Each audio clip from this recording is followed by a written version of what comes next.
Okay, so you bought a used car, but it smells like ass. You smell cigarettes, you smell rotten food. It just smells like trash has sat in that car for years. And maybe it's your car, maybe you finally care to take care of it. Either way, I'm gonna show you how you can get rid of any smell from any vehicle. And you just completely make it smell fresh again. So no, you're not gonna need to hang up the little trees and stack 3 of them, put air fresheners in the vents and all that crazy shit. You're not gonna have to do it. So if you're doing that now, if you're using little trees and air fresheners, anything you can to cover up the smell, this is gonna just completely change the game for you and allow you to enjoy your car, new, used, whatever the situation. It can happen to anybody, and believe me, I know. So the car I'm sitting on right now, this 2007 Scion TC, was owned by my girlfriend since it was brand new.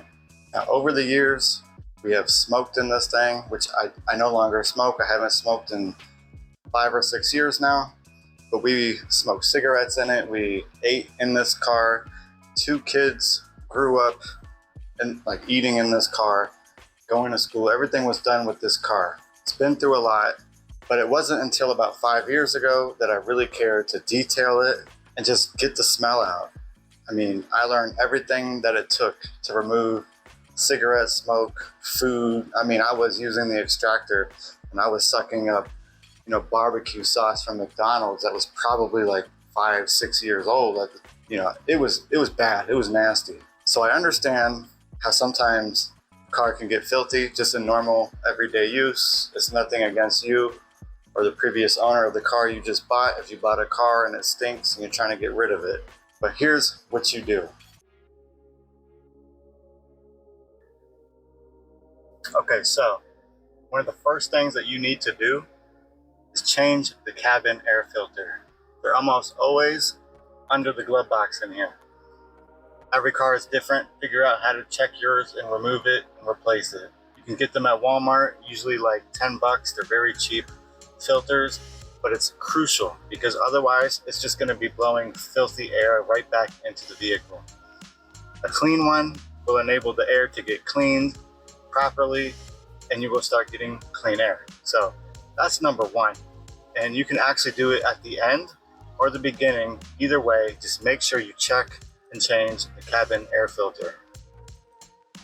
Okay, and then the next thing is going to be cleaning the carpet and the seats. As you see here, I have the passenger seat removed because I had a water leak. We had a tornado come, broke a window, got water in here. So I had to remove this seat entirely on this side because it was just so bad. So if you're buying a used car and it's been through some shit, you can tell, you might have to remove the seats just to get everything. You might not have to. Just saying, it might be a possibility depending on how bad the smell is, really. But the key here is we're trying to remove it from the source. So obviously remove all the trash before you do anything. Remove all the trash and get to vacuuming. That's going to be, your beginning stage. Remove trash, vacuum, and then you're going to tackle the carpet. So when it comes to cleaning carpet, you have many options, right? But number 1, you're going to need a good vacuum. Ideally, a shop vac, a wet dry vac that you can use to suck up water and dirty stuff, right? You don't want to use a household vacuum that's going to get all messed up if you have to use cleaner to really get in there. So what I mean is basically this. When they're really bad, you often need a drill brush.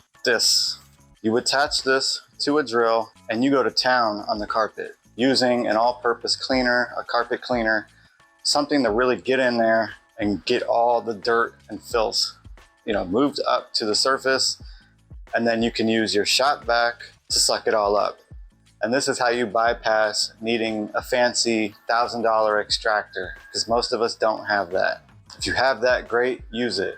But my strategy is this: remove trash, give it a vacuum, and then depending on how dirty it is, I'm gonna use a drill brush. Most likely I'm gonna, especially if it stinks. If it stinks, I'm gonna use this anyway.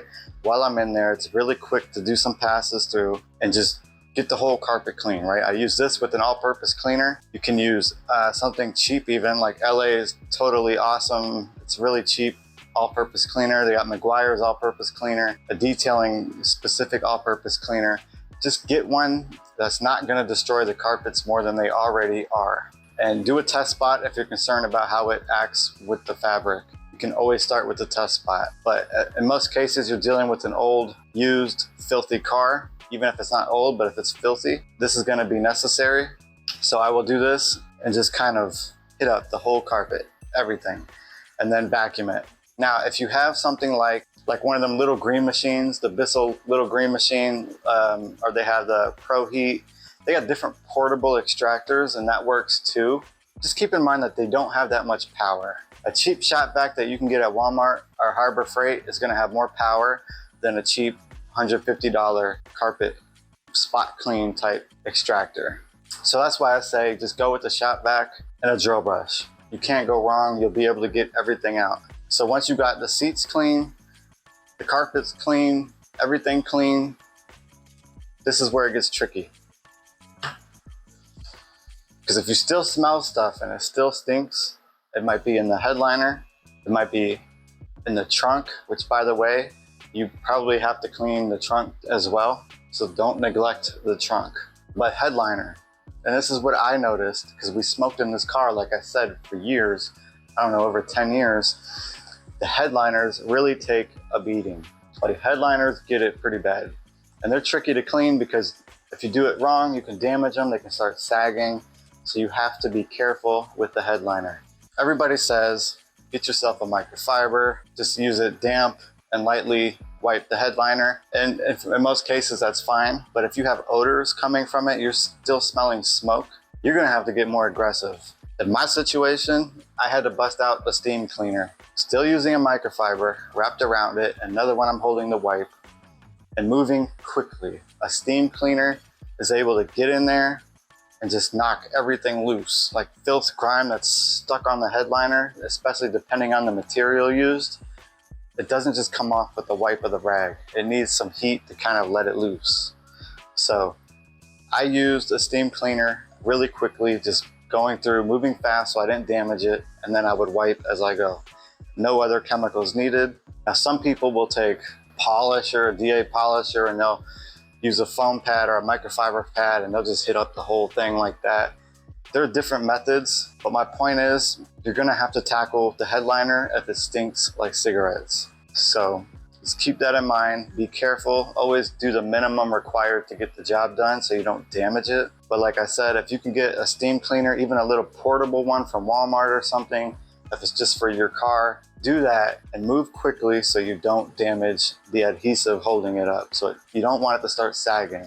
So once the headliner's done, the carpet's done, seats are done, cabin air filter's changed, the trunk is clean, everything is clean on the inside, you are no longer just covering up scents. It should smell fresh. If you've done this right, it should smell fresh.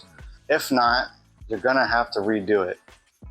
You're gonna have to find the source. You're gonna have to sniff around that thing, figure out where the smell is coming from and clean it. But if you've done all this, it's got a full detail, full wipe down, all the basics plus more because you clean the carpets. You might have removed the seats if you had to. Once everything is done, you should have a fresh smelling car. And it took a while on this one. It probably took me like 6 hours total of just nonstop. I used the steam cleaner everywhere in this thing, just everywhere. I would move quickly. I didn't damage anything because I would move fast.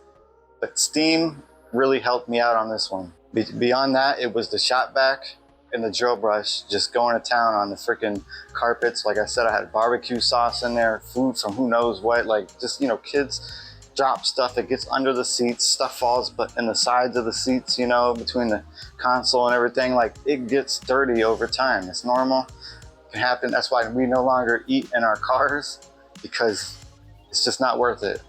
So that's it. You got it clean. Now if you put up an air freshener, great, that's cool. It's not covering up anything. So that's a much better situation because you can tell when it's just covering up something and it is nasty. And beyond that, Some people will say, use an ozone machine. You gotta use ozone. I don't think you do. I really don't. I never did, and I'm telling you, there is no smell in this thing. It smells great. Even after it's recently got rained in, I mean, if you maintain your car, you keep the filth out, you keep it clean, it will stay smelling fresh. Ozone machine is not necessary. I don't feel like it's necessary most of the time. And if you leave it on too long, it can actually cause damage to specific parts in a car. And some people aren't willing to take that risk. And if you do it too short, it just doesn't work as well. So it's a tricky situation, and you can end up wasting money on an ozone treatment you don't need and isn't gonna work. So if you wanna tackle this yourself, like I said, give it a full clean, like a full clean, a real detail. You can do this yourself or hire somebody to do it for you. Any professional detailer should be able to remove the smell of cigarettes. Okay, so I actually went on for like 3 minutes or so. I didn't realize the mic had died. So I just want to wrap this up real quick right now. Once the inside is completely clean, you got the source gone, you've eliminated the source, you got rid of the smell, you've changed the cabin air filter. That's all there is to it. It's not rocket science. Anybody can do it if they have the time and the equipment. Any professional detailer is going to do this. They're going to clean your car completely. They might use ozone, they might not. But either way, the main point is to get rid of the source of the smell. So thanks for watching. If you got any value out of this video, please give it a like, subscribe, and I will have more for you soon.